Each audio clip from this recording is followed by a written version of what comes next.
Students, कैसे हो आप सब। इस वाली वीडियो में बात करने वाले हैं a new topic of unit number 4 which is topic number 1 materials management. काफी इंटरेस्टिंग टॉपिक है और इसमें हम बात करेंगे कि मटेरियल्स मैनेजमेंट की डेफिनेशन क्या है, कितने टाइप्स के मटेरियल्स होते हैं, फिर इनकी अपनी खुद की इंपॉर्टेंस क्या होती है। ठीक है कि मटेरियल्स मैनेजमेंट करना, इसकी क्या इंपॉर्टेंस है, क्यों जरूरत है मटेरियल्स को मैनेज करने की। तो सबसे पहले समझते हैं मटेरियल्स मैनेजमेंट क्या होता है। It is a scientific technique concerned with planning, organizing and control of flow of materials from the initial purchase to the destination. Destination का मतलब यहाँ पे क्या है, destination मतलब जहाँ तक materials को लेके जाना है वहां तक, यानी कि materials की purchasing से लेके materials कैसे भी हो सकते हैं, डायरेक्ट भी हो सकते हैं, इनडायरेक्ट भी हो सकते हैं। अभी हम डेप्थ में समझेंगे क्या होते हैं। तो ये एक तरीके से साइंटिफिक टेक्निक है, यानी कि यहाँ पे हम साइंस का यूज कर रहे हैं, ठीक है, इंटेलेक्ट का यूज कर रहे हैं, ब्रेन स्टॉर्मिंग का यूज कर रहे हैं।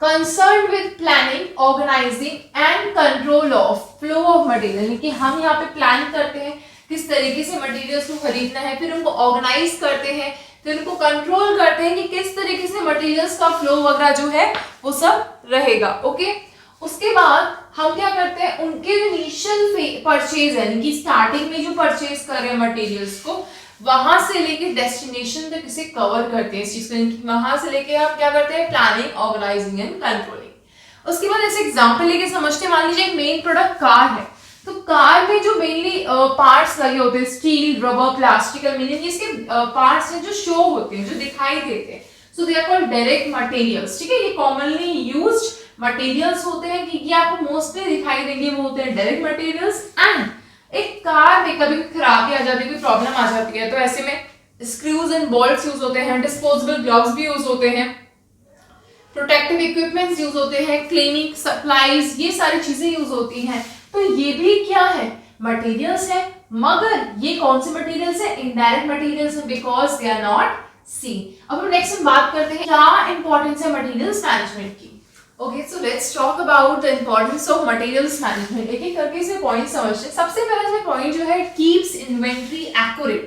तो मतलब क्या है, यहाँ पे reduces waste, कि वेस्टेज रिड्यूस होगी। आपको पता होगा कि आपके पास कितना मटेरियल है, उसको कैसे आपको मैनेज करना है, ठीक है, कितना मटेरियल आया था, कितना मटेरियल डिस्प्लेस्ड हुआ है। तो यहाँ पे जो मटेरियल का मिसप्लेसमेंट है, कि मतलब मटेरियल अभी आप पे थोड़ा सा था और थोड़ा मिसप्लेस्ड हो गया, वो चीजें रिड्यूस हो जाएंगी, मतलब पूरी तरीके से खत्म तो नहीं होंगी बट लेस हो जाएंगी, कम हो जाएंगी। लेस थेफ्ट ऑफ मटेरियल, कि मटेरियल हो सकता है कि चोरी हो जाए, तो वो भी जो चोरी है मटेरियल की वो भी रुक जाएगी, कम हो जाएगी। The second point is enables JIT। JIT यहाँ पे शॉर्ट में लिख दिया, just in time inventory management. इसका मतलब ये है कि जब भी मटेरियल्स की रिक्वायरमेंट होगी तो आप पे उतने मटेरियल्स अवेलेबल होने चाहिए। इसका मतलब ये नहीं है कि फॉर एग्जांपल मान लीजिए पिज्जा का ऑर्डर आप पे आया, तो आपके पास 100 पिज्जा का ऑर्डर आता है सडनली, तो आपके पास 100 पिज्जा के लिए पहले से चीज अवेलेबल होगा, तो इट्स नॉट नेसेसरी ना कि पहले से सारी चीजें अवेलेबल होंगी, लेकिन एटलीस्ट आप पे बफर स्टॉक होना बहुत जरूरी है।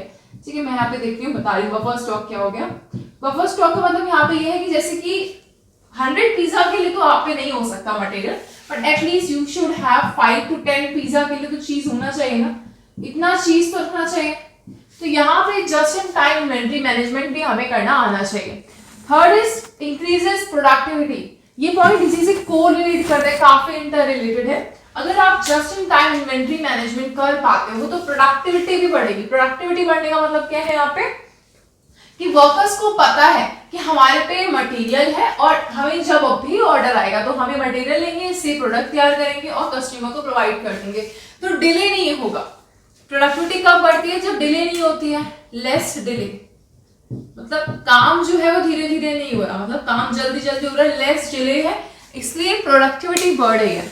Fourth point is quality control goes up. इसका मतलब क्या है कि अगर अच्छी क्वालिटी का आप मटेरियल लोगी तो अच्छी क्वालिटी का प्रोडक्ट भी आपको मिलेगा। मतलब अगर आपने अच्छी क्वालिटी यूज करी, अच्छा रॉ मटेरियल यूज करें, अच्छे इनपुट्स यूज करें, अच्छी मशीन्स यूज करी हैं, ठीक है, वर्कर्स भी अच्छे हैं आपके, वो अच्छा सा प्रोडक्ट बना रहे हैं, तो प्रोडक्ट भी बहुत अच्छा आएगा, एक अच्छा प्रोडक्ट बन के आएगा।